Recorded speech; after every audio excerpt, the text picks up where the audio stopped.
Hi friends, അപ്പോൾ നമ്മൾ building മെറ്റീരിയലിലെ chapters പഠിച്ചുകൊണ്ടിരിക്കുകയാണ്. നമ്മൾ സിമെൻറ്റ് പഠിച്ചു, ലൈമ് പഠിച്ചു അല്ലേ.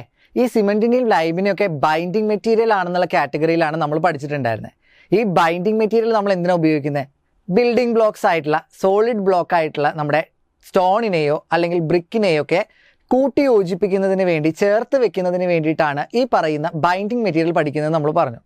അങ്ങനെയാണെങ്കിൽ എങ്ങനെയായിരിക്കും ഇതിനൊരു അപ്ലിക്കേഷൻ ലെവലിൽ അല്ലെങ്കിൽ ഈ പറയുന്ന സോളിഡ് മെറ്റീരിയൽസിനെ കമ്പൈൻ ചെയ്യിക്കാനായിട്ട്? അപ്പോൾ ഈ സോളിഡ് മെറ്റീരിയലിനെ കമ്പൈൻ ചെയ്യിക്കുക എന്ന് പറയുമ്പോൾ എങ്ങനെയാണ്? നമുക്കറിയാം, നമ്മൾ കട്ടകളെല്ലാം അറേഞ്ച് ചെയ്ത് വെക്കുന്നുണ്ട്. നമ്മുടെ ഈ ബ്ലോക്സിനെ എല്ലാം അറേഞ്ച് ചെയ്ത് വെക്കുമ്പം ഈ ബ്ലോക്സിനിടയിൽ വെറുതെ സിമെൻറ്റ് പൊടി വെതറുന്നത് കൊണ്ട് അർത്ഥം ഉണ്ടാവില്ലല്ലോ, ഇല്ലല്ലോ. അപ്പോൾ ഇതിനിടയിൽ പ്രോപ്പറായിട്ട് രണ്ട് സോളിഡ് മെറ്റീരിയൽസിനെ കമ്പൈൻ ചെയ്യണമെങ്കിൽ അത് ബ്രിക്ക് ആയിക്കൊള്ളട്ടെ, സ്റ്റോൺ ആയിക്കൊള്ളട്ടെ, കമ്പൈൻ ചെയ്യാൻ വേണ്ടിയിട്ടാണ് ഈ ബൈൻഡിങ് മെറ്റീരിയൽ ഉപയോഗിക്കുന്നത്. അതിന് ലൈം ആവാം, സിമെൻ്റ് ആവാം, മറ്റേതെങ്കിലും ടൈപ്സ് ആവാം ഉപയോഗിക്കുന്നത്. അപ്പോൾ അതിനെ എങ്ങനെ ഇഫക്റ്റീവായിട്ട് യൂസ് ചെയ്യാം? അവിടെ വെച്ചാണ് അതിൻ്റെ കോമ്പിനേഷൻ വരുന്നത്. അതാണ് എന്ത് പറയുന്നത്? മോർട്ടാർ എന്ന് പറയുന്ന കാറ്റഗറിയിലേക്ക് വരുന്നത്. ഓക്കെ, അപ്പോൾ ഇനി നമ്മൾ എന്ത് ചെയ്യാണ്? പതുക്കെ ഒരു സ്റ്റെപ്പും കൂടെ ഹയർ ആയിട്ട് നമ്മൾ എന്ത് പഠിക്കുകയാണ്? മോർട്ടാറിനെ കുറിച്ച് പഠിക്കുകയാണ്. So what you mean by mortar? അതാണ് വളരെ ബേസിക് ആയിട്ട് നമ്മൾ അറിഞ്ഞിരിക്കേണ്ട കാര്യം. എന്താണ് മോർട്ടാർ എന്നാണ് അറിഞ്ഞിരിക്കേണ്ട കാര്യം.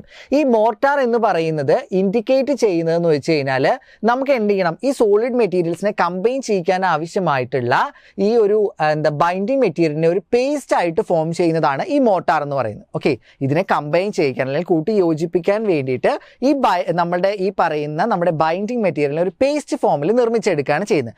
പക്ഷേ വെറുതെ ഒരു നിർമ്മാണമല്ല പേസ്റ്റ് നിർമ്മിക്കുന്നത്, വെറുതെ ഒരു സിമ്പിൾ വേയിലല്ല നിർമ്മിക്കുന്നത്, മറ്റൊരു ഇൻഗ്രീഡിയൻറ്റും കൂടെ അതിൽ ആഡ് ചെയ്തുകൊണ്ടാണ് നമ്മൾ നിർമ്മിക്കുന്നത്. എങ്ങനെയാണെന്ന് ചോദിച്ചാൽ, the term mortar is used to indicate a paste prepared by adding required quantity of water to a mixture of binding materials like cement or lime with fine aggregates like sand. Okay, complex ഒന്നുമില്ല, വളരെ സിമ്പിളാണ്. ഈ കൂട്ട് നിർമ്മിക്കുന്നത് 3 ingredients ചേർത്തിട്ടാണ്. കുറച്ച് എന്ത് ചെയ്യുന്നു? ബൈൻഡിംഗ് മെറ്റീരിയൽ സിമെന്റ് ആണെങ്കിൽ സിമെന്റിനെ എടുക്കുന്നു, പ്ലസ് എന്ത് ചെയ്യുന്നു? കുറച്ച് അതിൻ്റെ ഒപ്പം ഞാൻ വേറൊരാളെയും കൂടെ ആഡ് ചെയ്യുന്നുണ്ട്. അയാളുടെ പേരാണ് ഫൈൻ അഗ്രിഗേറ്റ്. അഗ്രിഗേറ്റ് എന്ന് കേട്ടിട്ടുണ്ടാവും, ഫൈൻ അഗ്രിഗേറ്റ് എന്നും കേട്ടിട്ടുണ്ടാവും. ഫൈൻ അഗ്രിഗേറ്റ് എന്ന് പറയുന്നത് എന്താണ്? വളരെ കനം കുറഞ്ഞ കല്ലുകൾ അല്ലെങ്കിൽ വളരെ ചെറിയ ചെറിയ കഷ്ണങ്ങൾ ആലോചിക്കുക. പ്ലസ് ഇത് മാത്രം മതിയോ? ഇതിനെ ഒന്ന് എന്ത് ചെയ്യാൻ? കമ്പൈൻ ചെയ്യിക്കണമെങ്കിൽ നമ്മൾ എന്ത് ചെയ്യുന്നു? വാട്ടറിനെ ആഡ് ചെയ്യുന്നു. ഈ 3 കോമ്പിനേഷനിൽ എടുക്കുമ്പോഴാണ് എന്ത് ഉണ്ടാവുന്നത്? നമ്മുടെ മോർട്ടാർ ഉണ്ടാവുന്നത്. ഇപ്പോൾ ക്ലിയർ ആയെന്ന് പ്രതീക്ഷിക്കുന്നു. So what you mean by mortar? ഒരു പ്രത്യേക രീതിയിൽ ഈ പേസ്റ്റിനെ ഉണ്ടാക്കിയെടുക്കുന്ന രീതിയാണ് മോർട്ടാറിൻ്റെ പ്രിപ്പറേഷൻ എന്ന് പറയുന്നത്. എന്താണ് ഈ പേസ്റ്റിലുള്ളത്? നമ്മുടെ സിമെന്റ് ഉണ്ട്. സിമെന്റ് അല്ലെങ്കിൽ ലൈം ഓർ ബൈൻഡിംഗ് മെറ്റീരിയൽ, ഏതെങ്കിലും ഒരു ബൈൻഡിംഗ് മെറ്റീരിയൽ എടുക്കുന്നു, അതിലേക്ക് കുറച്ച് വെള്ളം ആഡ് ചെയ്യുന്നു, കുറച്ചും കൂടെ പ്രോപ്പർട്ടി ഇംപ്രൂവ് ചെയ്യാനായിട്ട് നമ്മൾ എന്ത് ചെയ്യുന്നു? ഫൈൻ അഗ്രിഗേറ്റ്സിന് അതിനോടൊപ്പം ആഡ് ചെയ്യുന്നു. എന്താണ് ഈ ഫൈൻ അഗ്രിഗേറ്റ് അല്ലേ? അപ്പോൾ നമുക്ക് നോക്കി നോക്കാം. നമ്മുടെ ഇവിടെ ഈ ഒരു കോമ്പിനേഷനെയാണ് ഡെഫിനിഷനിൽ സ്പെസിഫൈ ചെയ്യുന്നുള്ളതെന്നുണ്ടെങ്കിൽ അതിനെ മറ്റൊരു രീതിയിൽ നിങ്ങൾക്ക് എക്സാമിന് ചോദിക്കുമ്പോൾ കുറച്ച് ടഫായിട്ട് വേണമെങ്കിൽ ചോദിക്കാം.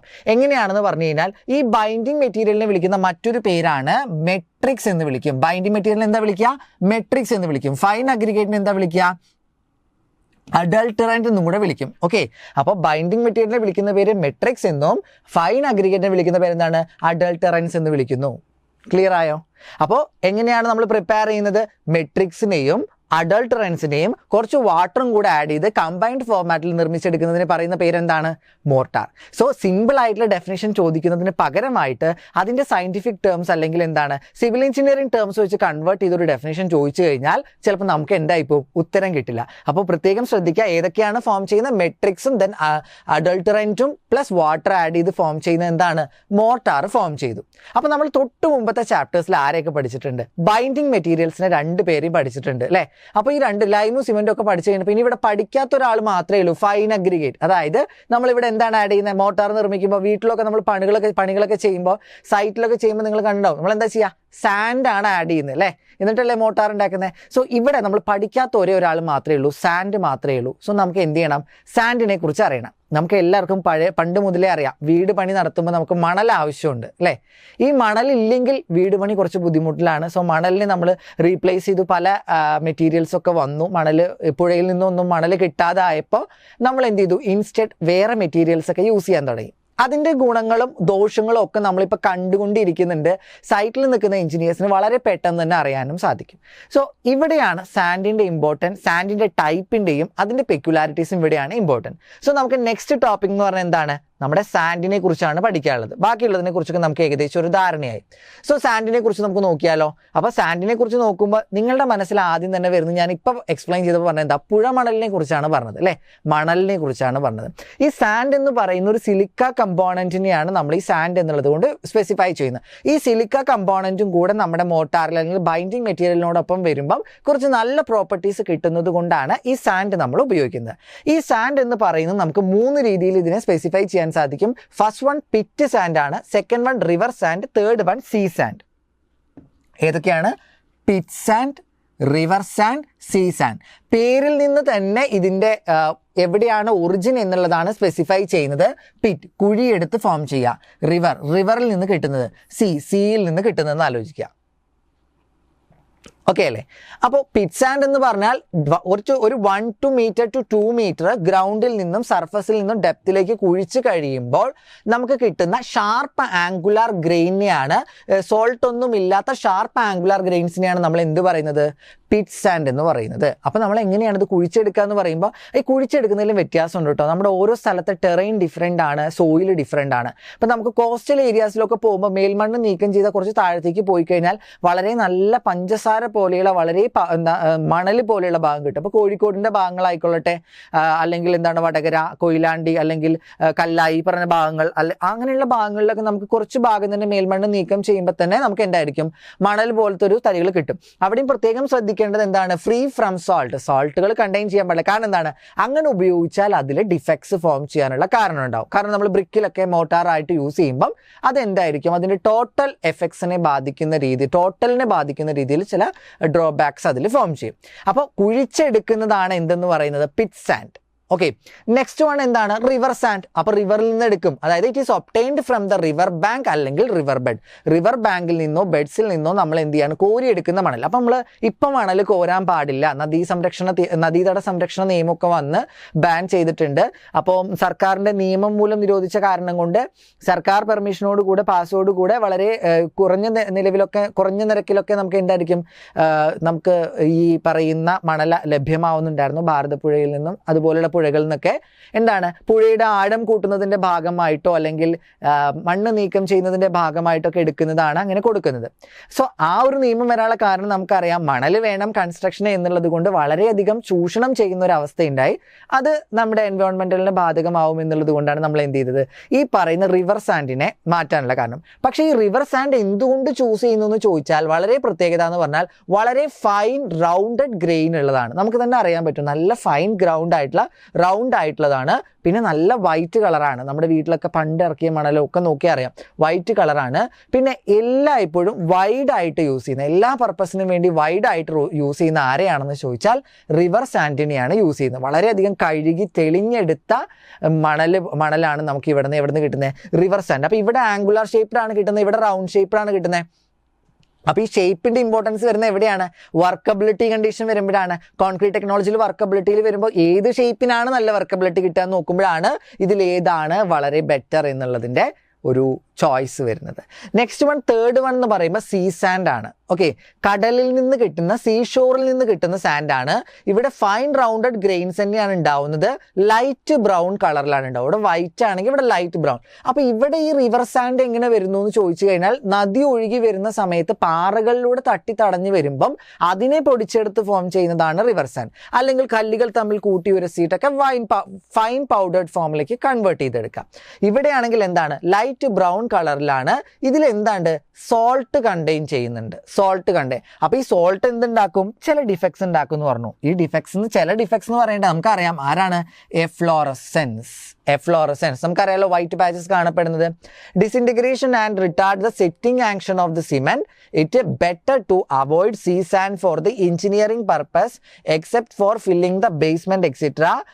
If it is using it should be thoroughly washed and remove the salt. അതായത് നമ്മൾ നേരത്തെ തന്നെ പറയാറുണ്ട്, സാൻഡ് എടുക്കുമ്പം അതിൽ സോൾട്ട് കണ്ടെയ്ൻ ചെയ്യാൻ പാടില്ല. പക്ഷെ എങ്ങനെയാണ് ഈ സീ സാൻഡിൽ നിന്നും സോൾട്ടിനെ റിമൂവ് ചെയ്യുക? ശക്തമായിട്ട് നമുക്ക് എന്ത് ചെയ്യേണ്ടി വരും? വാഷ് ഔട്ട് ചെയ്ത് അതിന് സോൾട്ടിനെ കളയേണ്ടി വരും. സോൾട്ടിനെ കളഞ്ഞില്ല എന്നുണ്ടെങ്കിൽ കോൺക്രീറ്റ് ഉണ്ടാക്കുന്ന സമയത്ത് കുറച്ച് ഡിഫക്ട്സ് അതിലുണ്ടാവും. മെയിനായിട്ട് പറയുന്നത് എന്താണ്?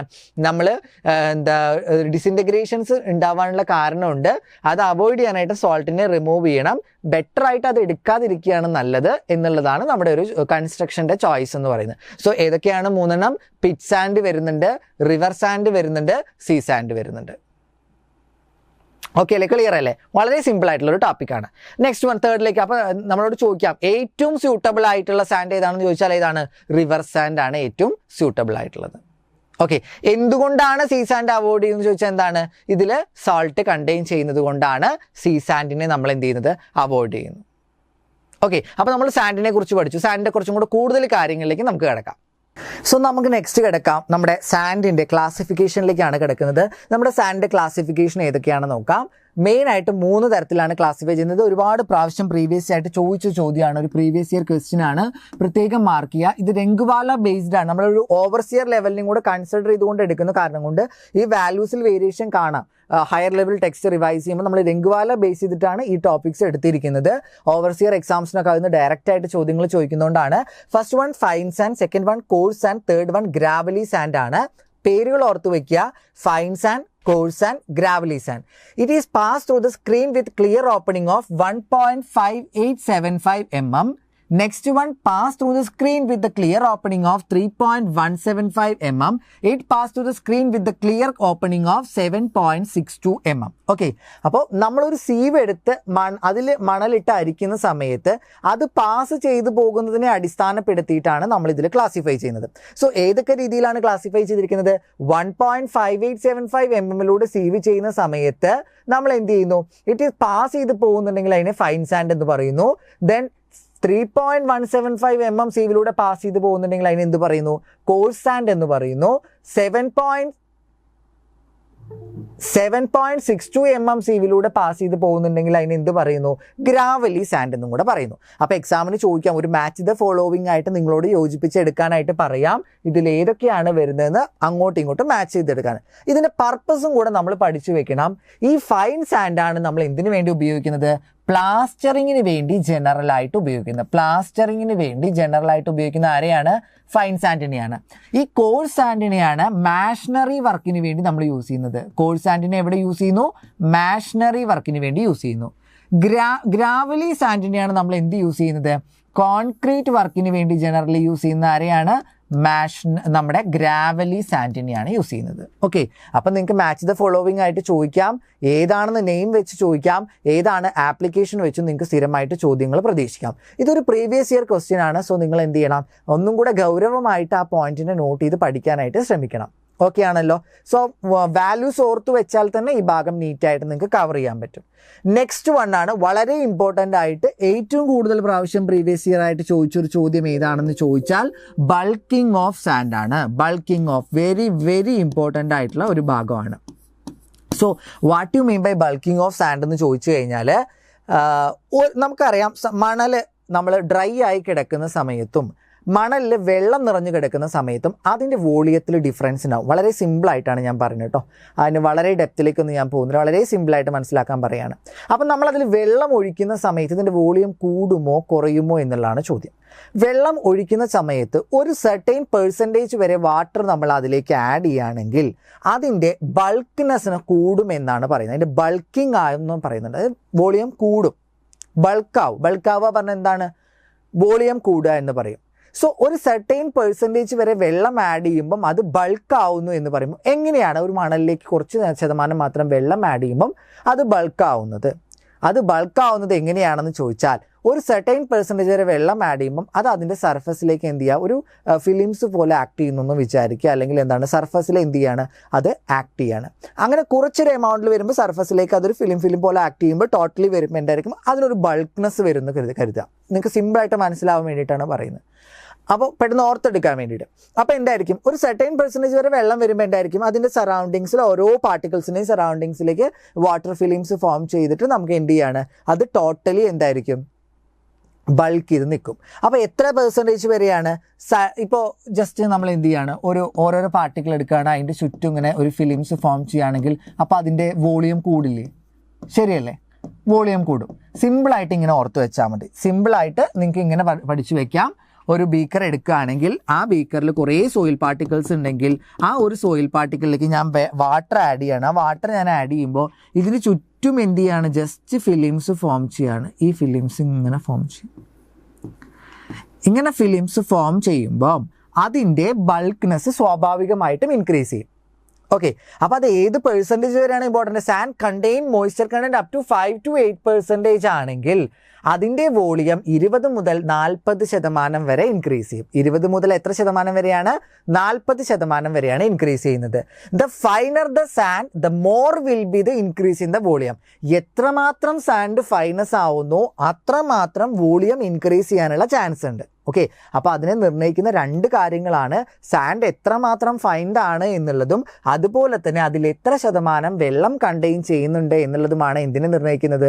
നമ്മുടെ ഈ ഒരു വോളിയം ഇൻക്രീസിനെ നിർണ്ണയിക്കുന്ന കാര്യം. This phenomena is known as bulking of sand. ഇതിനെ വിളിക്കുന്ന പേരാണ് ബൾക്കിംഗ് ഓഫ് സാൻഡ്.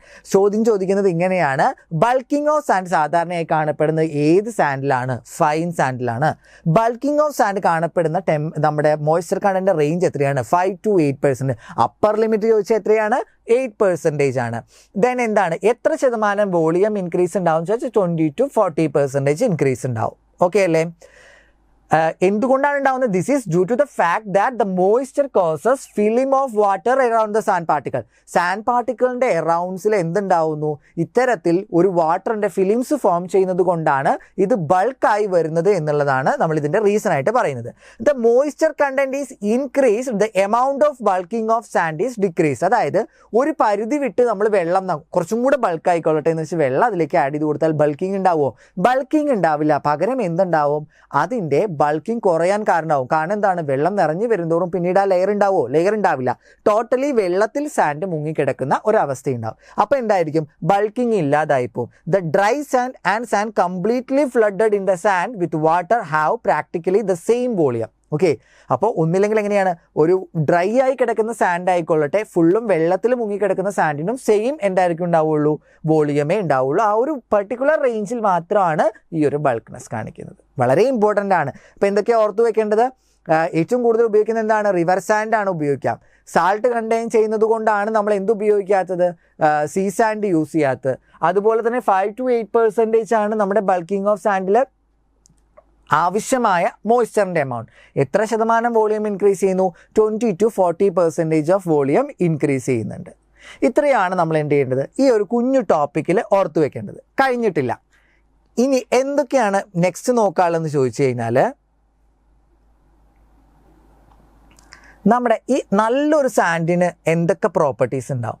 നല്ലൊരു സാൻഡിന് എന്തൊക്കെ പ്രോപ്പർട്ടീസ് ഉണ്ടാവും നോക്കാം. നല്ലൊരു സാൻഡിന് ഫസ്റ്റ് എന്താണെന്ന് വെച്ച് കഴിഞ്ഞാൽ, it should B chemically inert. Chemically യാതൊരു രീതിയിലും മറ്റൊന്നുമായിട്ടും റിയാക്ട് ചെയ്യുന്ന പ്രോപ്പർട്ടി ആര് കാണിക്കാൻ പാടില്ല? ഈ സാൻഡ് കാണിക്കാൻ പാടില്ല. എന്തുകൊണ്ടാണ് അങ്ങനെ പറയുന്നത്? അല്ല എന്നുണ്ടെങ്കിൽ കെമിക്കൽ കോമ്പൗണ്ട് ആയിട്ടുള്ള സിമെൻറ്റിനോട് ഈ പറയുന്ന ഈ എന്തായിരിക്കും? ഈ നമ്മുടെ ഫൈൻ അഗ്രിഗേറ്റ് റിയാക്ട് ചെയ്യും. അങ്ങനെ റിയാക്ട് ചെയ്താൽ നമ്മൾ പ്രതീക്ഷിച്ചൊരു റിസൾട്ട് ആവില്ല കിട്ടുക. സോ അതുകൊണ്ടാണ് നമ്മൾ പറയുന്നത്, നമുക്ക് ചില സാൻഡിലൊക്കെ നമുക്ക് ചില ഭാഗങ്ങളിൽ നിന്ന് കിട്ടുന്ന, ഇപ്പോൾ കരിമണൽ എന്ന് പറയും, അല്ലെങ്കിൽ അതർ എലമെൻറ്റ്സ് കണ്ടെയ്ൻ ചെയ്തതിലൊക്കെ ആണെങ്കിൽ അത് കെമിക്കലി ഇനേർട്ട് ആവണം എന്നില്ല. ഒരു സ്യൂട്ടബിൾ കണ്ടീഷനിൽ എത്തിയാൽ അത് കെമിക്കലി റിയാക്ട് ചെയ്യുന്നുണ്ടാവും. അങ്ങനെ റിയാക്ട് ചെയ്ത് കഴിഞ്ഞാൽ ആ റിയാക്ഷൻ നമ്മളിപ്പോൾ ഹൈഡ്രേഷൻ എന്ന് പറയുന്നതോ അല്ലെങ്കിൽ ക്യൂറിങ് എന്ന് പറയുന്നതോ അല്ലെങ്കിൽ സിമെൻറ്റ് വെള്ളവുമായിട്ട് ആഡ് ചെയ്തുകൊണ്ട് ഫോം ചെയ്യുന്ന റിയാക്ഷൻസ് ഒന്നും നടക്കില്ല. ഒരു ഡിഫറെൻ്റ് ആയിട്ടായിരിക്കും റിയാക്ഷൻ നടന്നു കഴിഞ്ഞാൽ നമ്മൾ വിചാരിച്ചൊരു റിസൾട്ട് തരില്ല. സോ അത് അവോയ്ഡ് ചെയ്യണമെങ്കിൽ എന്ത് വേണം? കെമിക്കലി ഇനേർട്ട് ആയിട്ടുള്ളതായിരിക്കണം നമ്മുടെ ഈ പറയുന്ന ഒരു എലമെൻറ്റ്സ് എന്ന് പറയുന്നത്. രണ്ടാമത്തത്, it should B clean and course. വളരെ ക്ലീൻ ആൻഡ് നീറ്റ് ആയിരിക്കണം. സോൾട്ട് ഫ്രീ ആയിരിക്കണം. Third one, it should B free from any organic vegetable matters. 3 to 5% of clay is permitted. ഏകദേശം 3 മുതൽ 5% ക്ലേ പെർമിറ്റ് ചെയ്തിട്ടുണ്ടെങ്കിലും പരമാവധി ഓർഗാനിക് മെറ്റീരിയൽസ് നിന്ന് free ആയിട്ട് ഇരിക്കണം എന്നുള്ളതാണ് ഇതിൻ്റെ കണ്ടീഷൻ. അതുകൊണ്ടാണ് നമ്മൾ പിറ്റ് സാൻഡ് അവോയ്ഡ് ചെയ്യാനുള്ള കാരണം. നമ്മൾ മണ്ണ് കുഴിച്ചെടുത്തുകൊണ്ട് സാൻഡ് എടുക്കുമ്പം അതിൽ ഈ പറയുന്ന വെജിറ്റബിൾസിൻ്റെ അവശിഷ്ടങ്ങളും അതുപോലെ വെജിറ്റബിൾസ് എന്ന് പറയുമ്പോൾ എന്താണ്? വെജിറ്റേഷൻസ് അല്ലെങ്കിൽ ജീവജന്തുജാലങ്ങളുടെ അവശിഷ്ടങ്ങളും അതുപോലെ തന്നെ ക്ലേയും കണ്ടെയ്ൻ ചെയ്യാനുള്ള ചാൻസസ് വളരെ കൂടുതലാണ്. സോ അത് അവോയ്ഡ് ചെയ്തുകൊണ്ട് ക്ലേ കണ്ടൻറ്റിൻ്റെ ഒരു സെർട്ടൈൻ പെർസെൻറ്റേജിൽ നിർത്തേണ്ടത് കൊണ്ടാണ് നമ്മൾ എന്ത് ചെയ്യുന്നത്? ആ ഒരു പിറ്റ് സാൻഡിനെ നമ്മൾ അവോയ്ഡ് അവോയ്ഡ് ചെയ്യുന്നത്. സോ ഇതാണ് നമ്മുടെ എന്ത് പറയുന്നത്, it should B free from any organic or vegetable matters. 3 to 5% clay മാത്രമാണ് എന്ത് ചെയ്യുന്നുള്ളൂ, പെർമിറ്റ് ചെയ്യുന്നുള്ളൂ. Next last one, it should be well graded ആയിരിക്കണം. വെൽ ഗ്രേഡിങ് എന്താണ് എന്നുള്ളത് നിങ്ങൾ ജിയോടെക്കിൽ പഠിച്ചിട്ടുണ്ടാവും. ഒരു ഡിഫറെൻറ്റ് സൈസ് ഓഫ് റേഞ്ചസിൽ നിങ്ങൾ എന്തായിരിക്കും സാൻഡിൻ്റെ പാർട്ടിക്കിൾ സൈസ് അവൈലബിൾ ആവുന്ന വെൽ ഗ്രേഡഡ് എന്ന് പറയുന്നു. നെക്സ്റ്റ് ഇത്രയും പ്രോപ്പർട്ടി മാത്രമല്ല, ഇനിയും പ്രോപ്പർട്ടീസ് ഉണ്ട്. ഏതൊക്കെ പ്രോപ്പർട്ടീസ് ആണ്? നെക്സ്റ്റ് പ്രോപ്പർട്ടി നോക്കുമ്പോൾ എന്താണ്, ഏതൊക്കെയാണ് അതിൻ്റെ പ്രോപ്പർട്ടീസ്? നെക്സ്റ്റ് 5th പ്രോപ്പർട്ടി എന്ന് പറയുന്നത് ഒരു സ്പെസിഫൈഡ് ആയിട്ടുള്ള ഒരു പ്രോപ്പർട്ടിയാണ്. അപ്പോൾ നിങ്ങൾ എന്ത് ചെയ്യണം, നോട്ട് ചെയ്ത് വെക്കണം. ഇനി എക്സാമിന് വരാൻ ചാൻസ് ഉള്ള ചില ചോദ്യങ്ങളാണ്. It should be pass through the BIS number 480 sieve and should not pass through the BIS number 50 sieve. വളരെ ഇമ്പോർട്ടൻ്റ് ആയിട്ടുള്ള ഒരു ചോദ്യമാണ്. അതായത് ഒരു ഗുഡ് സാൻഡിന് ഏതൊരു സൈസ് റേഞ്ച് ആണ് കീപ്പ് ചെയ്യേണ്ടത് എന്ന് ചോദിച്ചാൽ BIS നമ്പർ 480 പാസ് ചെയ്ത് പോകുന്നതും നമ്പർ 15 പാസ് ചെയ്ത് പോകാത്തതുമായിട്ടുള്ള സാൻഡിനെ ആയിരിക്കും നമ്മൾ യൂസ് ചെയ്യുക. വളരെ ഇമ്പോർട്ടൻ്റ് ആണ്, ഇനി ചോദിക്കാൻ ചാൻസ് ഉള്ള ചോദ്യമാണ്. അതുപോലെ the finest modulus of sand, finest modulus of sand എന്ന് പറയുന്നത് എത്രയായിരിക്കണം? 2നും 3നും ഇടയിലായിരിക്കണം. ഫൈനസ്റ്റ് മോഡുലസ് ഓഫ് സാൻഡ് എന്ന് പറയുന്നത് എത്രയായിരിക്കണം? 2നും 3നും ഇടയിലായിരിക്കണം. ശ്രദ്ധിക്കേണ്ട കാര്യങ്ങളാണ്. ഒന്നെന്ന് പറയുന്നത് ഈ സൈസ് റേഞ്ച് എത്രയാണ്? 480 ആൻഡ് നമ്പർ 50, 2 to 3യുടെ ഇടയിലായിരിക്കണം ഫൈനസ്റ്റ് മോഡുലസ് എന്ന് പറയുന്നത്. നെക്സ്റ്റ്, എന്താണ് ഈ സാൻഡിനെ മോട്ടാറിൽ ആഡ് ചെയ്യണം എന്ന് പറയുമ്പം ഈ മോട്ടാറിൽ സാൻഡ് എന്താണ് ചെയ്യുന്നതെന്ന് നമുക്ക് ചെറുതായിട്ടൊന്ന് നോക്കാം. എന്താണ് ഇതിൻ്റെ ഇമ്പോർട്ടൻസ് എന്ന് പറയുന്നത്? ഷ്രിങ്കേജിൻ്റെ കേസ് നോക്കുകയാണെങ്കിൽ എക്സസീവ് ഷ്രിങ്കേജ് ഓഫ് മോട്ടാർ നമ്മൾ ഡ്രൈ ചെയ്യുന്ന സമയത്ത്, അല്ലെങ്കിൽ എന്താണ് ഡ്രൈ, നമുക്കറിയാൻ പറ്റും നമ്മൾ ഒരു കോൺക്രീറ്റ് ഒക്കെ ഉണ്ടാക്കി നമ്മൾ മോട്ടാറൊക്കെ ഫില്ല് ചെയ്ത്, അപ്പോൾ ഡ്രൈ ആവുന്ന സമയത്ത് അത് ഷ്രിങ്കേജ് ഉണ്ടാവാനുള്ള ചാൻസ് ഉണ്ട്. അത് അങ്ങനെ ക്രാക്ക് വരാനുള്ള ചാൻസ്. അങ്ങനത്തെ ഷ്രിങ്കേജിങ് ആൻഡ് ക്രാക്സ് ഒഴിവാക്കാൻ, എക്സസീവ് ആയിട്ടുള്ള ഷ്രിങ്കേജ് ആൻഡ് ക്രാക്സ് ഒഴിവാക്കാൻ സഹായിക്കുന്ന ഒരാളാണ് ഈ പറയുന്ന സാൻഡ് എന്ന് പറയുന്നത്. മോട്ടാറിൽ സാൻഡിൻ്റെ ഫംഗ്ഷനാണ് പറയുന്നത്. രണ്ടാമത്തത് setting. The binding material is fat lime ആണെങ്കിൽ it set by absorbing carbon dioxide through the voids of sand. Okay, അപ്പോൾ സെറ്റിങ്ങിൻ്റെ കേസിൽ എന്താണ്, ബൈൻഡിങ് മെറ്റീരിയൽ ഫാറ്റ് ലൈം ആണെങ്കിൽ it sets by the absorbing carbon dioxide through the voids of സാൻഡിൻ്റെ വോയിഡ്സിനിടയിലൂടെ നമ്മൾ എന്തായിരിക്കും കാർബൺ ഡൈ ഓക്സൈഡിനെ അബ്സോർബ് ചെയ്തത് സെറ്റ് ആവാൻ വേണ്ടി സഹായിക്കുന്നു. നെക്സ്റ്റ്, ബൾക്ക്നെസ് എന്ന് പറഞ്ഞാൽ increase the volume of mortar, it's just the result the reduction of the cost. അതായത് ഒരുപാട് നമുക്ക് മോട്ടാർ വേണമെങ്കിൽ നമ്മൾ അത്രയും ബൈൻഡിങ് മെറ്റീരിയൽ വാട്ടറും എടുത്തുകൊണ്ട് മോട്ടാർ പ്രിപ്പയർ ചെയ്യുകയാണെങ്കിൽ നമുക്ക് ഒരുപാട് കോസ്റ്റ് ചിലവാകും. അത് അവോയ്ഡ് ചെയ്യാനായിട്ട് നമുക്ക് എന്ത് ചെയ്യാം, അതിൻ്റെ ബൾക്ക്നെസ്സിന് കൂട്ടാനായിട്ട് നമുക്ക് എന്ത് ചെയ്യാം, സാൻഡ് ആഡ് ചെയ്ത് കഴിഞ്ഞാൽ ബൾക്ക്നെസ് കൂട്ടാൻ വേണ്ടി ഹെൽപ്പ് ചെയ്യും. അത് നമുക്ക് എന്തായിരിക്കും, ഒരു പോസിറ്റീവ് ആയിട്ടുള്ള ഒരു റിസൾട്ട് ആയിരിക്കും നമുക്ക് തരും. കാരണം അത് ഒരു കോസ്റ്റ് റിഡക്ഷൻ അല്ലേ, അത്രയും കോസ്റ്റ് നമുക്ക് വരുന്നില്ലല്ലോ. സോ അത് എന്തിനു ഹെൽപ്പ് ചെയ്യും, നമ്മുടെ ബൾക്ക്നെസ് കൂട്ടാനായിട്ട് ഹെൽപ്പ് ചെയ്യും, സെറ്റിങ്ങിന് സഹായിക്കുന്നു, ഷ്രിങ്കേജിൻ്റെ കേസിൽ നമ്മളെ സഹായിക്കുന്നുണ്ട്. ജസ്റ്റ് ഇതൊന്ന് ഓർത്ത് വയ്ക്കുക. നമുക്ക് ചിലപ്പോൾ ചോദിക്കാം, ഒരു സ്റ്റേറ്റ്മെൻറ്റ് അനാലിസിസ് ആയിട്ടോ ഒരു മാച്ച് ദ ഫോളോവിങ് ആയിട്ടോ ഒരു അസേർഷൻ റീസൺ ആയിട്ടോ ചോദ്യം വന്നാൽ നമുക്ക് ഫേസ് ചെയ്യേണ്ടതുള്ളത് കൊണ്ടാണ് നമ്മൾ ഈ പോയിന്റ്സിനെയൊക്കെ ടച്ച് ചെയ്ത് പോകുന്നത്. സോ ഇനി നമ്മൾ പോകുന്നത്, ഇപ്പോൾ നമുക്ക് വളരെ ബേസിക് ആയിട്ടുള്ള മോട്ടാറിൽ വേണ്ട ബൈൻഡിങ് മെറ്റീരിയലിനെ കുറിച്ച് നമ്മൾ ഓൾറെഡി പഠിച്ചു കഴിഞ്ഞു. അതുകൂടാതെ അതിൽ ആഡ് ചെയ്യുന്ന ഫൈൻ അഗ്രിഗേറ്റ്സിനെ കുറിച്ചും അതിൻ്റെ ടൈപ്പിനെ കുറിച്ചും അതിൻ്റെ പ്രത്യേകതകളെക്കുറിച്ചും അതുപോലെ തന്നെ എന്താണ് അതിൻ്റെ പ്രോപ്പർട്ടീസിനെ കുറിച്ചും നമ്മളിവിടെ പഠിച്ചു. ഇനി നമ്മൾ പോകുന്നത് ടൈപ്പ് ഓഫ് മോട്ടാർസിലേക്കാണ്. ഓക്കെ, നമുക്ക് നെക്സ്റ്റ് നോക്കാം എന്തൊക്കെയാണ് type of mortars. Type of മോട്ടാർസിനെ കുറിച്ച് നോക്കിയാലോ, ഏതൊക്കെ ടൈപ്പാണ് എന്ന് നോക്കാം. പല രീതിയിൽ നമ്മൾ മോട്ടാറിനെ ക്ലാസിഫൈ ചെയ്യുന്നുണ്ട് ബേസ്ഡ് അപ്പോൺ പല കണ്ടീഷൻസ്. അത് നമ്മൾ വളരെ സിമ്പിൾ ആയിട്ടുള്ള ഒരു ഇതാണ് നോക്കുന്നത്, classification according to bulk density. വളരെ ഇമ്പോർട്ടൻ്റ് ആണ് കേട്ടോ. എക്സാമിന് പ്രീവിയസ് ഇയർ ആയിട്ട് ചോദിച്ചിട്ടുള്ള ഒരു ചോദ്യമാണ്, ബൾക്ക് ഡെൻസിറ്റിയെ ബേസ് ചെയ്തുകൊണ്ടുള്ള ക്ലാസിഫിക്കേഷൻ എന്താണ്. ബൾക്ക് ഡെൻസിറ്റിയെ ബേസ് ചെയ്തുകൊണ്ട് നമ്മൾ ക്ലാസിഫൈ ചെയ്യുന്ന ഒറ്റ സൈസ് റേഞ്ച് ആണ് നോക്കുന്നത്. 15 kN/m³ എന്ന് പറയുന്ന ഒരു വാല്യൂ മാത്രം നിങ്ങൾ കൺസിഡർ ചെയ്താൽ മതി. ഈ 15 kN/m³ ബൾക്ക് ഡെൻസിറ്റിയുടെ വാല്യൂ ആണ്. ഇതിനേക്കാൾ കുറഞ്ഞത്, ഓക്കെ, ഇതിനേക്കാൾ കുറഞ്ഞ സാധനങ്ങളെ നമ്മൾ എന്ത് വിളിക്കുന്നു, ലൈറ്റ് വെയ്റ്റ് മോട്ടാർ എന്ന് വിളിക്കുന്നു. ലൈറ്റ് വെയ്റ്റ് മോട്ടാർ എന്ന് വിളിക്കുന്നു. ഈ 15 kN/m³ കൂടിയതിനെ എന്ത് വിളിക്കുന്നു, ഹെവി മോട്ടാർ എന്ന് വിളിക്കുന്നു. എന്ത് വിളിക്കുന്നു, ഹെവി മോട്ടാർ. വളരെ സിമ്പിൾ അല്ലേ. സോ ഇത് പഠിക്കാൻ വേണ്ടിയിട്ട് ആകെ ഒരു പോയിന്റ് മാത്രം നിങ്ങൾ ആലോചിച്ചാൽ മതി, 15 kN/m³ എന്ന് ആലോചിച്ചാൽ മതി. അതുകൊണ്ട് തന്നെയാണ് എക്സാമിന് ഇമ്പോർട്ടൻ്റ് ആവുന്ന ഓപ്ഷൻ വരും 5, 10, 15, 20 അല്ലെങ്കിൽ 25 വരും. സോ പ്രത്യേകം ഓർത്ത് വയ്ക്കുക, വളരെ സിമ്പിളാണ്. ബൾക്ക് ഡെൻസിറ്റി നോക്കുമ്പം light weight mortar means the mortar having bulk density less than 50 kilonewton per meter cube is called light weight mortar. The mortar having bulk density more than 15 kilonewton per meter cube this is called heavy mortar എന്നും കൂടെ വിളിക്കുന്നുണ്ട്.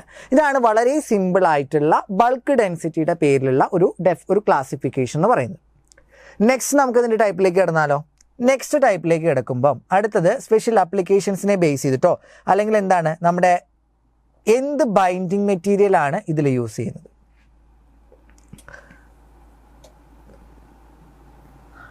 അടുത്തത് എന്ത് binding material ആണ് use ചെയ്യുന്നത് എന്നുള്ളതിൻ്റെ ബേസിലാണ് next classification വരുന്നത്. നമുക്ക് നോക്കി നോക്കാം ക്ലാസിഫിക്കേഷൻ. അപ്പോൾ വളരെ ഇമ്പോർട്ടൻ്റ് ആണ്. ഇതിൽ ആരാണ് ഇമ്പോർട്ടൻ്റ് എന്ന് ചോദിച്ചാൽ ബൈൻഡിങ് മെറ്റീരിയൽ ആണോ ഇമ്പോർട്ടൻ്റ് എന്ന് വെച്ചാൽ വളരെ ഇമ്പോർട്ടൻ്റ് ആയിട്ടുള്ള ഒരാൾ മോട്ടാറിൽ ബൈൻഡിങ് മെറ്റീരിയൽ ആണ്. ഇതിൻ്റെ പ്രോപ്പർട്ടീസിൽ നിർണായക സ്വാധീനം വഹിക്കുന്ന ഒരാൾ ബൈൻഡിങ് മെറ്റീരിയൽ ആണ്. ബാക്കിയുള്ള ചില കാര്യങ്ങൾക്ക് മാത്രമാണ് ആര് സഹായിക്കുന്നുള്ളൂ, നമ്മുടെ ഈ സാൻഡ് അല്ലെങ്കിൽ ഫൈൻ അഗ്രിഗേറ്റ് എന്ന് പറയുന്നത് സ്വാധീനിക്കുന്നുള്ളൂ. അപ്പോൾ വളരെ ഇമ്പോർട്ടൻ്റ് ആര് തന്നെയാണ് ഈ പറയുന്ന ബൈൻഡിങ് മെറ്റീരിയൽ തന്നെയാണ്. സോ ബൈൻഡിങ് മെറ്റീരിയൽ പലതും നമുക്ക് ഉപയോഗിക്കാം. ലൈം ഉപയോഗിക്കാം, സിമെൻറ്റ് ഉപയോഗിക്കാം, അങ്ങനെ പല ബൈൻഡിങ് മെറ്റീരിയൽ ഉപയോഗിക്കാം. അതിനെ ബേസ് ചെയ്തുകൊണ്ടാണ് ഈ ഡിവിഷൻ പറയുന്നത്. ഫസ്റ്റ് വൺ ലൈം മോട്ടാർ ആണ്. This motor fat lime or hydraulic lime is used for the binding material ആണെങ്കിൽ അതിനെ വിളിക്കുന്ന പേര് ലൈം മോട്ടാർ എന്നാണ്. വേറെ ഒന്നുമില്ല, വ്യത്യാസമൊന്നുമില്ല. ഈ ഒരു പ്രത്യേക കൂട്ടിൽ നമ്മൾ ഉപയോഗിക്കുന്ന ബൈൻഡിങ് മെറ്റീരിയൽ ലൈം ആണെങ്കിൽ ലൈമിൽ തന്നെ ഏതാണ്, ഫാറ്റ് ലൈമോ ഹൈഡ്രോളിക് ലൈമാണ് നമ്മൾ സാധാരണയായിട്ട് യൂസ് ചെയ്യുക. ഇത്തരത്തിൽ യൂസ് ചെയ്യുകയാണെങ്കിൽ അതിനെ വിളിക്കുന്ന പേരെന്താണ്, ലൈം മോട്ടാർ എന്ന് വിളിക്കുന്നു. ഓക്കെ ആണോ. നെക്സ്റ്റ് എന്താണ്, സുർക്കി മോട്ടാർ ആണ്. സുർക്കി മോട്ടാർ എന്ന് പറഞ്ഞാൽ എന്താണ്, this mortar is prepared by using fully surkhi instead of sand or by replacing half of sand in case of fat lime mortar. അതായത് സാൻഡിന് പകരമായിട്ട്, അപ്പം നമ്മുടെ മനസ്സിൽ എപ്പോഴും ഉണ്ടാവുന്ന എന്താണ്, ഈ സുർക്കി എന്ന് പറയുന്നത് ഒരു ബൈൻഡിങ് മെറ്റീരിയൽ ആണ് എന്നുള്ളൊരു ചിന്തയൊക്കെ നമ്മുടെ മനസ്സിലുണ്ടാവും. ഒരിക്കലും അല്ല. സോ നമ്മൾ നെക്സ്റ്റ് നോക്കുന്ന ഏതാണ്, നമ്മുടെ സുർക്കി മോട്ടാറിനെ കുറിച്ചാണ് നോക്കുന്നത്. സുർക്കി മോട്ടാർ നമ്മളെല്ലാവരും വിചാരിച്ചിരിക്കുന്നത് സുർക്കി എന്ന് പറഞ്ഞ ഒരു ബൈൻഡിങ് മെറ്റീരിയൽ ആണ്. ഈ സുർക്കിനെ കുറിച്ച് നമ്മൾ കേരളത്തിൽ ആദ്യമായിട്ട് പരിചയപ്പെടുന്ന എവിടെ നിന്നാണ്, മുല്ലപ്പെരിയാറിൻ്റെ കേസ് വരുമ്പോഴാണ് മുല്ലപ്പെരിയാറിൻ്റെ കൺസ്ട്രക്ഷനിൽ സുർക്കിയാണ് ഉപയോഗിച്ചിരിക്കുന്നത് എന്ന് നമ്മൾ അറിയുന്നത് അല്ലേ. അപ്പോൾ എല്ലാവരുടെയും വിചാരം സുർക്കി എന്ന് പറയുന്നത് ലൈം സിമെൻറ്റ് പോലൊരു കൂട്ടായിരിക്കാം സുർക്കി എന്നുള്ളതാണ്. തെറ്റായൊരു ധാരണയാണ്. ഓക്കെ, ഈ സുർക്കി എന്ന് പറയുന്നത് ബേൺഡ് ക്ലേ, അതായത് ബ്രിക്കിൻ്റെ ഒരു പൗഡേർഡ് ഫോം എന്ന് വേണമെങ്കിൽ നമുക്ക് പറയാം. അതായത് ഒരു ബേൺഡ് ബ്രിക്കിൻ്റെ ഒരു പൗഡേർഡ് ഫോം അല്ലെങ്കിൽ ഒരു ക്രഷ്ഡ് ഫോം എന്ന് വേണമെങ്കിൽ നമുക്ക് എന്ത് ചെയ്യാം, സുർക്കിനെ വിശേഷിപ്പിക്കാം. അത് കുറച്ചും കൂടെ ക്ലാരിഫൈഡ് ആവുന്നതാണ് ഇതിൻ്റെ ഒരു ഡെഫിനിഷൻ എന്ന് പറയുന്നത്. നിങ്ങളെ കൺഫ്യൂസ്ഡ് ആക്കുന്നതും ഈ ഡെഫിനിഷൻ ആയിരിക്കും. The mortar is prepared by using fully surkhi instead of sand or by replacing the half of the sand in case of fat lime mortar. ഒന്നില്ലെങ്കിൽ സാൻഡിനെ പൂർണ്ണമായും ഒഴിവാക്കിക്കൊണ്ട് സുർക്കി ആഡ് ചെയ്ത് നിർമ്മിക്കുകയോ അല്ലെങ്കിൽ നമ്മൾ ഉപയോഗിക്കുന്ന ബൈൻഡിങ് മെറ്റീരിയൽ ഫാറ്റ് ലൈം ആണെങ്കിൽ എന്താണ്, പകുതി സാൻഡും പകുതി സുർക്കിയും ചേർത്തുകൊണ്ട് നിർമ്മിക്കുന്നതോ ആണ് സുർക്കി മോട്ടാർ എന്നറിയപ്പെടുന്നത്. ഓക്കെ, എന്തറിയപ്പെടുന്നു, സുർക്കി മോട്ടർ എന്നറിയപ്പെടുന്നു. ഈ സുർക്കിയുടെ പ്രത്യേകത എന്താണെന്ന് വെച്ചാൽ surkhi likely to disintegrate after some times, hence it can not be used for plastering and pointing work. കുറച്ച് നാൾ കഴിയുമ്പം പതിയെ ഡിസിൻറ്റഗ്രേറ്റ് ചെയ്ത് പോകുന്നു എന്നുള്ള കാരണം കൊണ്ട് തന്നെ നമ്മൾ പ്ലാസ്റ്ററിങ് ആൻഡ് പോയിന്റിംഗ് വർക്കുകൾക്ക് വേണ്ടി ഇതിനെ ഉപയോഗിക്കുന്നില്ല. അപ്പോൾ എന്താണ് ഈ സുർക്കിയുടെ പ്രശ്നം എന്നുള്ളത് കുറേ ചെറുതായിട്ട് നിങ്ങൾക്ക് ധാരണ ഉണ്ടാകുമെന്ന് വിചാരിക്കുന്നു. ഇത് മാത്രമല്ല, കുറച്ചും കൂടെ ഡിഫറൻസ് ഉണ്ട്. സോ സിമ്പിളായിട്ട് ആലോചിച്ച് വെക്കുക, സുർക്കി നമ്മൾ ആഡ് ചെയ്യുന്നതാണ് സുർക്കി മോട്ടാർ എന്ന് പറയുന്നത്. സുർക്കി ആഡ് ചെയ്യുന്നത് ബൈൻഡിങ് മെറ്റീരിയൽ ആയിട്ടല്ല, ഓൾറെഡി ബൈൻഡിങ് മെറ്റീരിയൽ ആയിട്ട് ആഡ് ചെയ്തതിനോടൊപ്പം നമ്മൾ സാൻഡിനെ റീപ്ലേസ് ചെയ്തുകൊണ്ടോ അല്ലെങ്കിൽ സാൻഡിനോടൊപ്പം ചേർത്ത് പകുതി ചെയ്തുകൊണ്ടോ നമ്മൾ ഉണ്ടാക്കിയെടുക്കുന്നതാണ് സുർക്കി മോട്ടാർ എന്ന് പറയുന്നത്. നെക്സ്റ്റ് വൺ ആണ് സിമെന്റ് മോട്ടാർ. സിമെന്റ് എന്ന് പറയുമ്പോൾ എന്താണ്, ബൈൻഡിങ് മെറ്റീരിയൽ തന്നെയാണ്. ഇവിടെ ശ്രദ്ധിക്കാം, cement is used as a binding material in this motor. ഇവിടെ നമ്മൾ എന്ത് ചെയ്യുന്നു, സിമെന്റിനെ ബൈൻഡിങ് മെറ്റീരിയൽ ആക്കിയിട്ട് പ്രിപ്പയർ ചെയ്യുന്നത് കൊണ്ടാണ് നമ്മൾ എന്ത് പറയുന്നത്, നമ്മുടെ സിമെന്റ് മോട്ടാർ എന്ന് പറയുന്നത്. Cement is used as a binding material ആണെന്നുണ്ടെങ്കിൽ നമ്മൾ ബാക്കി സാൻഡ് തന്നെയാണ് നമ്മൾ എടുക്കുന്നത്. സിമെന്റ് സാൻഡ് ഒരു വെല്ലായിട്ട് മിക്സ് ചെയ്യുകയാണ് ചെയ്യുന്നത്. In dry required proportion in the dry state on water tight platform. The water is then added and then ingredients are again thoroughly mixed. ഒന്നുമില്ല, സിമെന്റ് പ്ലസ് സാൻഡ് പ്ലസ് എന്ത് ചെയ്യാണ്, water add ചെയ്ത combination നമുക്ക് എന്ത് പറയാം, cement motor എന്ന് പറയാം. Okay, അത്രയേ ഉള്ളൂ സിമ്പിൾ ഡെഫിനേഷൻ ആണെങ്കിൽ. Next, gauged mortar. എക്സാമിന് ഏറ്റവും കൂടുതൽ ചോദിച്ച ടൈപ്പ് ഓഫ് മോട്ടാറിൽ, അതായത് ഇത് എന്തിനെ ബേസ് ചെയ്തിട്ട്, ബൈൻഡിങ് മെറ്റീരിയലിനെ ബേസ് ചെയ്തിട്ട് ചോദിച്ചത് ഏതാണെന്ന് ചോദിച്ചാൽ നമുക്ക് വളരെയധികം ഇമ്പോർട്ടൻ്റ് ആയിട്ട് പറയാനായിട്ട് സാധിക്കുന്ന ഒരാളാണ് ഗേജ്ഡ് മോട്ടാർ. എന്താണ് ഗേജ്ഡ് മോട്ടാർ? പേരിൽ നിന്ന്. അപ്പം നിങ്ങൾ പഠിക്കേണ്ടത് എങ്ങനെയാണ്, ഓപ്ഷനിൽ നിങ്ങൾക്ക് പേരാണ് കിട്ടുക, ആ പേരിൽ നിന്ന് എനിക്ക് എന്തെങ്കിലും ഓർത്തെടുക്കാൻ സാധിക്കുമോ നോക്കുക. എന്നിട്ട് നമ്മൾ എന്ത് ചെയ്യുക, ഡീറ്റെയിൽസിലേക്ക് എടുക്കാം. ഗേജ്ഡ് നമ്മൾ പഠിച്ച ഇംഗ്ലീഷിൽ ഇതിൻ്റെ മീനിങ് നമുക്കറിയില്ല, ഒരു മെറ്റീരിയലിനെ കുറിച്ചോ ഗേജ്ഡ് എന്ന് സ്പെസിഫൈ ചെയ്യുന്നില്ല. ഒരു മെഷർമെൻറ്റ്, ഗേജിങ് ഇൻസ്ട്രുമെൻ്റ് എന്നൊക്കെ കേട്ടിട്ടുണ്ടാവും. അപ്പോൾ അങ്ങനെ ഒന്നും സിമിലാരിറ്റി ഇല്ലാത്തതുകൊണ്ട് നമുക്കിതിൻ്റെ ഡെഫിനിഷനിലേക്ക് കിടക്കാം. ഒരു മോട്ടാർ നിർമ്മിക്കുന്ന സമയത്ത് ഒരു ലൈം മോട്ടാറിലേക്ക് സിമെൻറ്റും കൂടെ ആഡ് ചെയ്തുകൊണ്ട് പ്രോപ്പർട്ടി ഇംപ്രൂവ് ചെയ്യുകയാണെങ്കിൽ അതിനെ വിളിക്കുന്ന പേരാണ് ഗേജ്ഡ് മോട്ടാർ. സിമ്പിളായിട്ട് അതിനെ എഴുതുകയാണെങ്കിൽ ഓൾറെഡി ഉണ്ടായിരുന്ന ഒരു ലൈം മോട്ടാർ, ഓക്കെ, ലൈം മോട്ടാറിലെ ബൈൻഡിങ് മെറ്റീരിയൽ എന്താണ്, ലൈം തന്നെയാണ്.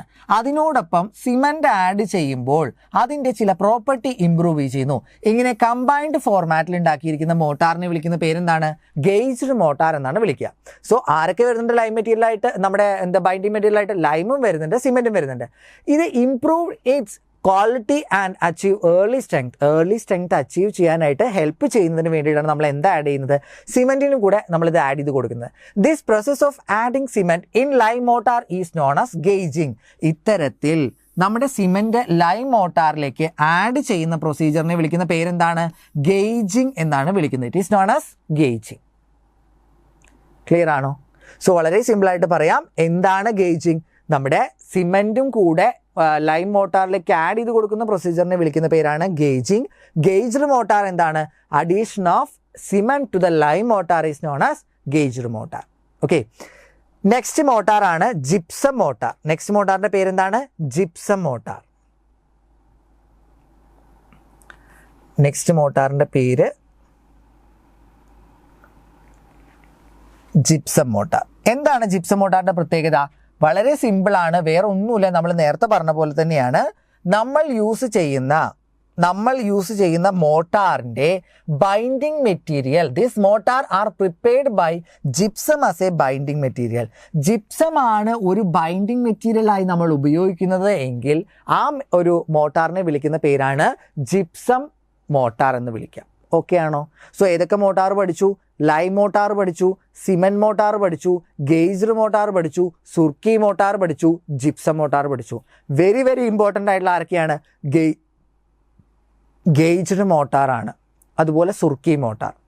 ശ്രദ്ധിക്കണം, എന്തൊക്കെയായിരുന്നു, ലൈം മോട്ടാർ എന്ന് പറയുമ്പോൾ ലൈം ബൈൻഡിങ് മെറ്റീരിയലായിട്ട് ആഡ് ചെയ്യുന്നു, സിമെൻറ്റ് മോട്ടാർ എന്ന് പറയുമ്പോൾ സിമെൻറ്റ് ബൈൻഡിങ് മെറ്റീരിയലായിട്ട് ആഡ് ചെയ്യുന്നു, ഗേജ്ഡ് മോട്ടാർ എന്ന് പറയുമ്പോൾ ലൈമും സിമെൻറ്റും ആഡ് ചെയ്യുന്ന ഗേജ്ഡ് മോട്ടാർ. ഈ ആഡ് ചെയ്യുന്ന പ്രൊസീജിയറിനെ വിളിക്കുന്ന പേരാണ് ഗേജിങ് എന്ന് പറയുന്നു. സുർക്കി എന്ന് പറഞ്ഞു കഴിഞ്ഞാൽ സാധാ ഒരു മോട്ടാറിലേക്ക് സാൻഡിനെ റീപ്ലേസ് ചെയ്തുകൊണ്ടോ സാൻഡിനെ പകുതിയാക്കിക്കൊണ്ടോ അതിന് കമ്പൈൻഡ് ഫോർമാറ്റിലേക്ക് നമ്മൾ സാൻഡ് ആഡ് ചെയ്യുന്നതിനെയാണ് നമ്മൾ എന്ത് പറയുന്നത്, സുർക്കി മോട്ടാർ എന്ന് പറയുന്നത്. നെക്സ്റ്റ് ലാസ്റ്റ് വണ്ണായിട്ട് നമ്മൾ പഠിച്ച് ജിപ്സം മോട്ടാറാണ്, ബൈൻഡിങ് മെറ്റീരിയലായിട്ട് ജിപ്സം ആഡ് ചെയ്യുന്നു. നെക്സ്റ്റ് ക്ലാസിഫിക്കേഷൻ, നമ്മൾ അപ്ലിക്കേഷനെ ബേസ് ചെയ്തുകൊണ്ട് എന്ത് അപ്ലിക്കേഷന് വേണ്ടിയിട്ടാണ് ഇത് ഉപയോഗിക്കുന്നത് അതിനെ ബേസ് ചെയ്തുകൊണ്ട് നമ്മുടെ ഒന്നും കൂടെ പ്രാക്ടിക്കൽ അപ്ലിക്കേഷനിലേക്ക് മോട്ടാർ കിടക്കുകയാണ്. അപ്പോൾ എല്ലാ ഭാഗത്തെ അപ്ലിക്കേഷനും ഒരേ മോട്ടാറാണോ യൂസ് ചെയ്യുക? ഒരിക്കലുമല്ല. നമുക്കറിയാനായിട്ട് സാധിക്കും, ഒരു ബിൽഡിങ്ങിൻ്റെ പല ഭാഗങ്ങൾ എടുക്കുമ്പോൾ പല വർക്കുകൾക്ക് എടുക്കുമ്പോൾ ഓരോ വർക്കുകൾക്കും ഓരോ റേഷ്യോയിൽ നമ്മൾ എടുക്കാറുണ്ട്. പല പർപ്പസിന് എടുക്കുമ്പോഴും നമ്മൾ അതിൽ കണ്ടൻസിൽ വ്യത്യാസപ്പെടുത്താറുണ്ട്. ആ രീതിയിൽ നമ്മൾ ക്ലാസിഫൈ ചെയ്യുകയാണെങ്കിൽ classification based on the nature of the application. So ഒന്ന് നോക്കിയാലോ ഏതൊക്കെയാണെന്ന്. ഫസ്റ്റ് വൺ എന്താണ്, ഒരു സ്പെഷ്യൽ ആയിട്ടുള്ളതാണ് brick laying motor. Used for brick laying വർക്കിന് വേണ്ടിയിട്ടും വാളിന് വേണ്ടിയിട്ടും സാധാരണയായിട്ട് നമ്മൾ കാണുന്നതാണ് ആ മോട്ടാറിനെ പറയുന്നതാണ് brick laying motor. Finishing motor, this mortar is used for plastering work and four developing the architectural or ornamental appearance. അതായത് പുറത്തെ വളരെയധികം മിനുക്ക് പണി വളരെ നല്ല ഭംഗിയാക്കാൻ വേണ്ടി പെയിന്റ് അടിക്കുന്ന സർഫസുകളിലൊക്കെ അതിൻ്റെ ഡിഫക്ട്സ് ഒക്കെ ഒഴിവാക്കിക്കൊണ്ട് വളരെ ലെവൽഡാക്കി നമ്മൾ നല്ല സ്മൂത്താക്കി വെക്കുന്നതാണ് ഈ പറയുന്ന ഫിനിഷിംഗ് മോട്ടാർ എന്ന് പറയുന്നത്. അല്ലാതെ നമ്മൾ എന്ത് ചെയ്യുന്നു, ബ്രിക്ക് വർക്കിന് വേണ്ടിയിട്ടും ബ്രിക്കുകൾ വെക്കാൻ അടിക്കടിക്ക് വെക്കുന്നതിന് വേണ്ടി വാളിൻ്റെ വർക്കിനൊക്കെ വേണ്ടി നമ്മൾ ഉപയോഗിക്കുന്നതാണ് എന്ത് പറയുന്നത്, ബ്രിക്ക് ലേയിങ് മോട്ടാർ എന്ന് പറയുന്ന രണ്ട് മോട്ടാറുകൾ. ഇത് മാത്രമല്ലാതെ ചില സ്പെഷ്യൽ അപ്ലിക്കേഷൻസിന് വേണ്ടിയും കൂടെ നമ്മൾ ഉപയോഗിക്കാറുണ്ട്. അതിലൊരാളാണ് ആരെന്ന് പറയുന്നത്, നമ്മുടെ ആദ്യത്തെ ഒരാളാണ് ഫയർ റെസിസ്റ്റൻറ്റ് മോട്ടാർ. അതായത് നമുക്കറിയാൻ പറ്റും ചില ബിൽഡിങ്ങുകൾക്ക്, അതായത് നമുക്ക് വളരെ എസ്പെഷ്യലി നമ്മൾ പറയുകയാണെന്നുണ്ടെങ്കിൽ എന്തായിരിക്കും, നമ്മുടെ ഹോസ്പിറ്റൽ കേസസ് ആയിരിക്കാം, അതിൻ്റെ ഓപ്പറേറ്റിംഗ് സെക്ഷൻസ് ആയിരിക്കാം, അല്ലെങ്കിൽ OT സെക്ഷൻസ് ആയിരിക്കാം, അതുപോലെ വളരെ ഇമ്പോർട്ടൻ്റ് ആയിട്ടുള്ള ചില ഭാഗങ്ങൾ നമുക്ക് നിർമ്മിക്കുന്ന സമയത്ത്, അല്ലെങ്കിൽ എക്സ്റേ റൂംസോ അല്ലെങ്കിൽ സ്കാനിങ് റൂംസോ, അത്തരത്തിലുള്ള വളരെ ഇമ്പോർട്ടൻ്റ് ആയിട്ട് ചില ഭാഗങ്ങളൊക്കെ നമുക്ക് ഫയർ റെസിസ്റ്റൻറ്റും അതുപോലെ തന്നെ പല പ്രൂഫുകൾ, റേഡിയോ ആക്റ്റീവ് പ്രൂഫ്സൊക്കെ നമുക്ക് കൊടുക്കേണ്ടി വരും. അങ്ങനെയുള്ള സ്പെഷ്യൽ ആപ്ലിക്കേഷനാണ് ഇവിടെ നമ്മൾ കൺസിഡർ ചെയ്യുന്നത്. ഓരോ ഇൻഡസ്ട്രീസിലും അല്ലെങ്കിൽ ഓരോ ബിൽഡിങ്സിൻ്റെയും നീഡിനനുസരിച്ച് നമ്മൾ ഉണ്ടാക്കുന്നത്. ഓക്കെ, അങ്ങനെ നോക്കുന്ന സമയത്ത് ഫസ്റ്റ് വൺ ഫയർ റെസിസ്റ്റൻറ്റ് മോട്ടാറാണ്. ഈ ഒരു മോട്ടാറിനെ ഫയർ റെസിസ്റ്റൻ്റ് ആക്കാനായിട്ട് നമ്മൾ ഇവിടെ ആഡ് ചെയ്യുന്നത് അലുമിനോസ് ആണ്. സിമെന്റിൽ aluminous cement to the finely crushed powder of fire brick. അതായത് it is prepared by adding aluminous cement to the finely crushed powder of fire ബ്രിക്കിൽ ആഡ് ചെയ്തുകൊണ്ട് നിർമ്മിക്കുന്നതാണ് fire resistant mortar. It is used with fire bricks for lining the furnace, fire places, ovens etcetera. ഒരു chemical industrial ആപ്ലിക്കേഷനാണ് ഫയറിന് വേണ്ടി നമ്മൾ example ആയിട്ട് എടുക്കുന്നത്. ഫർണസുകളെ കുറിച്ച് പഠിച്ചു, ഫർണസുകളുടെ ഉള്ളിൽ റിഫ്രാക്ടറി ബ്രിക്ക് ഉണ്ടാക്കുന്നു പഠിച്ചു. ഇങ്ങനെ റിഫ്രാക്ടറി ബ്രിക്ക് ഉണ്ടാക്കുമ്പം അതിൻ്റെ ലൈനിങ്ങും എന്തായിരിക്കണം, ടെമ്പറേച്ചർ റെസിസ്റ്റ് ചെയ്യാൻ സാധിക്കുന്ന എലമെൻറ്റ്സ് വെച്ചുകൊണ്ട് കൊടുക്കണം. അങ്ങനെ ഉപയോഗിക്കുന്ന ഒരാളാണ് എന്ത് പറയുന്നത്, ഫയർ റെസിസ്റ്റൻറ്റ് മോട്ടാർ എന്ന് പറയുന്നത്. അതായത് സാധാ മോട്ടാറിലേക്ക് അലുമിനസ് സിമെൻറ്റും അതുപോലെ തന്നെ ബ്രിക്കിനെ പൊടിച്ചെടുത്തും കൂടെ, ഫയർ ബ്രിക്കിനെ പൊടിച്ചെടുത്തും കൂടെ ആഡ് ചെയ്ത് ഫോം ചെയ്യുന്നതാണ് ഫയർ റെസിസ്റ്റൻറ്റ് മോട്ടാർ എന്ന് പറയുന്നത്. ഇതെന്തായിരിക്കും, ഫർണസിൻ്റെ ഉൾഭാഗങ്ങൾക്കൊക്കെ വേണ്ടിയിട്ടായിരിക്കും നമ്മൾ ഉപയോഗിക്കുന്നത്. നെക്സ്റ്റ് വൺ ആണ് ലൈറ്റ് വെയ്റ്റ് മോട്ടാർ. സോ നമ്മളിവിടെ നോക്കുന്നത് എന്താണ്, ഇവിടെ നമ്മൾ നോക്കുന്നത് ലൈറ്റ് വെയ്റ്റ് മോട്ടാറാണ്. എന്താണ് ലൈറ്റ് വെയ്റ്റ് മോട്ടാർ? ഒരു സാധനത്തിന് ലൈറ്റ് വെയ്റ്റ് ആക്കണമെങ്കിൽ അതിനുള്ളിൽ എന്തായിരിക്കണം, പ്രത്യേകിച്ചും വേക്കൻറ്റ് സ്പേസസ് ഉണ്ടെങ്കിലാണ് അതിൻ്റെ വെയിറ്റ് കുറയ്ക്കാനായിട്ട് സാധിക്കുക. അത്തരത്തിലൊരു പ്രൊസീജിയർ ചെയ്തുകൊണ്ടാണ് ലൈറ്റ് വെയ്റ്റ് മോട്ടാർ നമ്മൾ ഉണ്ടാക്കിയെടുക്കുന്നത്. എങ്ങനെയാണെന്ന് ചോദിച്ചാൽ, it is prepared by adding material such as sawdust, wood powder etc. to the lime mortar of cement mortar. അങ്ങനെ ഫോം ചെയ്തെടുക്കുന്നതാണ് എന്ത് പറയുന്നത്, ലൈറ്റ് വെയ്റ്റ് മോട്ടാർ എന്ന് പറയുന്നത്. പ്രത്യേകം ശ്രദ്ധിക്കുക, it is prepared by adding materials like such as sawdust, wood powders, ഏത് lime മോട്ടാറിലേക്കോ സിമെൻറ്റ് മോട്ടാറിലേക്കോ ആഡ് ചെയ്തുകൊണ്ട് പ്രിപ്പയർ ചെയ്യുന്നതാണ് ലൈറ്റ് വെയ്റ്റ് മോട്ടാർ എന്ന് പറയുന്നത്. ഈ ലൈറ്റ് വെയ്റ്റ് മോട്ടാർ എന്തിനാണ് ഉപയോഗിക്കുന്നതെന്ന് ചോദിച്ചാൽ, സൗണ്ട് പ്രൂഫിങ്ങിന് വേണ്ടിയിട്ടോ അതുപോലെ തന്നെ ഹീറ്റ് പ്രൂഫിങ്ങിന് വേണ്ടിയിട്ടൊക്കെ നമ്മൾ ഉപയോഗിക്കുന്ന ആരെയാണ്, ഹീറ്റ് പ്രൂഫിങ്ങിന് വേണ്ടി ഉപയോഗിക്കുന്ന ആരെയാണ്, ലൈറ്റ് വെയ്റ്റ് മോട്ടാറിനെയാണ് ഉപയോഗിക്കുന്നത്. സൗണ്ട് പ്രൂഫിങ്ങിന് വേണ്ടിയിട്ടും നമ്മുടെ ഹീറ്റ് പ്രൂഫിന് വേണ്ടിയിട്ടും ഉപയോഗിക്കുന്നത്. അപ്പോൾ ഇവിടെ നമുക്ക് എക്സാമിന് ചോദിക്കാൻ ചാൻസ് ഉള്ളത് അപ്ലിക്കേഷൻ ബേസ് ചെയ്തുകൊണ്ട് നമുക്ക് എന്ത് ചെയ്യാം, മോട്ടാർ ഏതാണെന്ന് ഐഡൻറ്റിഫൈ ചെയ്യാൻ വരും. നെക്സ്റ്റ് മോട്ടാറാണ് പാക്കിംഗ് മോട്ടാർ. വേർഡിൽ നിന്ന് നോക്കുകയാണെങ്കിൽ പാക്കിംഗ്, എവിടെയാണ് പാക്കിംഗ് വരുന്നത്? അപ്പോൾ നമ്മുടെ ഒരു കോമൺ ആപ്ലിക്കേഷന് വേണ്ടി പാക്കിംഗ് എന്ന് പറയുന്ന ഒരു ആശയം മോട്ടാറിൽ വരുന്നില്ല. ഇവിടെ പ്രത്യേകം ശ്രദ്ധിക്കേണ്ട കാര്യം, പാക്ക് ഓയിൽ വെൽസിനെ പാക്ക് ചെയ്യാനായിട്ട് ഒരു പെക്യുലർ ആയിട്ടുള്ള ഒരു ഉപയോഗമാണ്. ഓയിൽ വെൽസിനെ പാക്ക് ചെയ്യാനായിട്ട് ഉപയോഗിക്കുന്നതാണ് ആര്, പാക്കിംഗ് മോട്ടാർസ് എന്ന് പറയുന്നത്. The varieties of packing mortars are cement sand, cement loam, cement sand loam. 2-3 കോമ്പിനേഷനാണ് ഇവിടെ നമ്മൾ എടുക്കുന്നത് ഈ പാക്കിംഗ് മോട്ടാറിൽ. സിമെൻറ്റ് സാൻഡ് കോമ്പിനേഷൻ എടുക്കാം, സിമെൻറ്റ് ലോം കോമ്പിനേഷൻ എടുക്കാം, സിമെൻറ്റ് സാൻഡ് ലോം കോമ്പിനേഷൻ. നിങ്ങൾ ഇത്രയൊന്നും പഠിക്കേണ്ട, ജസ്റ്റ് ഒന്ന് ആലോചിച്ചാൽ ഓയിൽ വെൽസിൻ്റെ പാക്കിങ്ങിന് ഉപയോഗിക്കുന്ന ആരെയാണ്, പാക്കിംഗ് മോട്ടാർസിനെയാണ് ഉപയോഗിക്കുന്നത്.